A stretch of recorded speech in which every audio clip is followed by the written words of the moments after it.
नदी किनारे एक छोटा सा गांव बसा हुआ था। नदी गांव के लोगों के लिए पानी का प्रमुख स्रोत थी। लेकिन जब बरसात का मौसम आया और गांव में कई दिनों तक घनघोर बारिश हुई तो नदी में बाढ़ आ गई। बाढ़ का पानी पूरे गांव में भर गया। मकान पानी में डूब गए। लोगों को सुरक्षित स्थानों पर भागना पड़ा। बाढ़ के पानी में लोगों के घरों की कई चीजें बहने लगीं। उनमें 2 घड़े भी थे।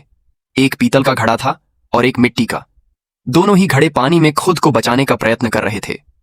पीतल के कठोर और मजबूत घड़े ने जब मिट्टी के कमजोर घड़े को संघर्ष करते देखा तो सोचने लगा कि मिट्टी का ये कमजोर घड़ा आखिर कब तक खुद को डूबने से बचा पाएगा।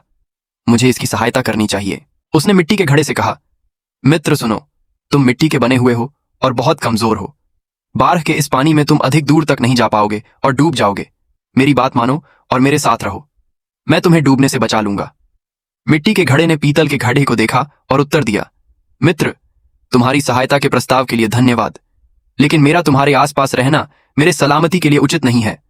तुम ठहरे पीतल के बने घड़े और मैं मिट्टी का घड़ा। तुम बहुत कठोर और मजबूत हो। अगर तुम मुझसे टकरा गए तो मैं तो चकनाचूर हो जाऊंगा।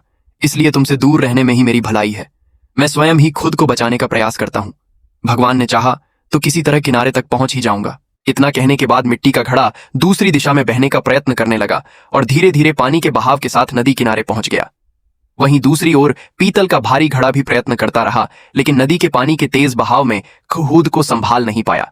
उसमें पानी भर गया और वह डूब गया। सीख विपरीत गुणों की अपेक्षा एक समान गुण वाले अच्छी मित्रता कायम कर पाते हैं।